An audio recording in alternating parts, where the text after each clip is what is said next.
অন্নপূর্ণা ভান্ডার নিয়ে একটি গুরুত্বপূর্ণ আপডেট আপনাদের জানাবো। যেসব আবেদনকারী স্ট্যাটাস আন্ডার ইনকোয়ারি বা আন্ডার প্রসেস দেখাচ্ছিল, তাদের মধ্যে অনেকেরই নাম নিয়ে একটি ভেরিফিকেশন তালিকা তৈরি হয়েছিল। সেই তালিকায় যাদের নাম ছিল তাদের কাছ থেকে আইসিডিএস কর্মীরা প্রয়োজনীয় নথি সংগ্রহ করছেন। এখানে বিষয় শেষ নয়।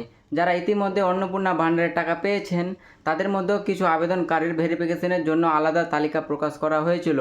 সেই ভেরিফিকেশনের প্রক্রিয়া শেষ তারিখ ছিল 25 জুলাই।